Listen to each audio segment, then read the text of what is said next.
Part C.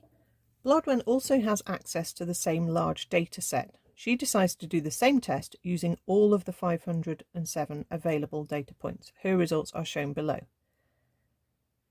Okay, so part 1. State the problem Blodwen will encounter when attempting to use statistical tables for her test. Now, it's a bit of a strange question, but when you look back at your statistics tables, they only go up as far as n is 100. Okay, so if she's going to use all the data points, she's going to run into a problem because she won't be able to find the critical value. Okay, the table only goes as far as n equals 100, so she won't be able to find a critical value. Okay, part 2. How should she deal with this problem?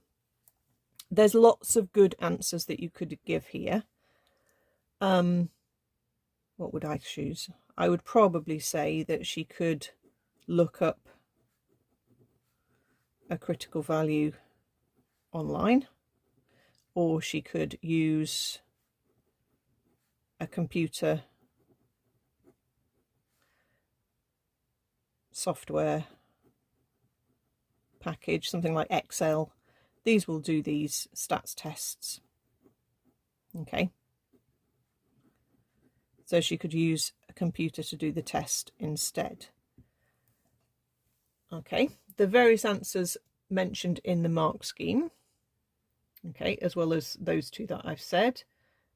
She could use a software package to find the critical value. She could use a software package to find the p-value.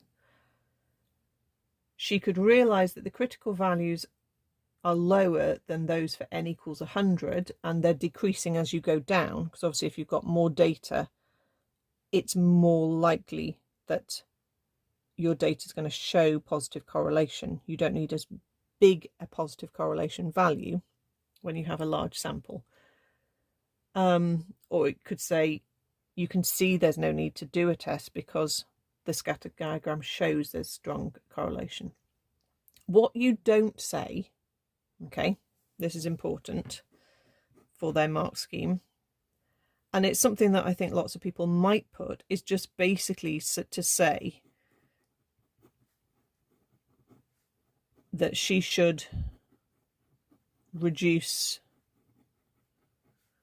her sample. Okay, if you look in the table and it only goes as far as 100, you don't want to say, oh, she should only choose 100 in the sample so she can use the tables, because the whole point is she wants to use all of the available data. Okay, so they didn't want you to say reduce the sample size.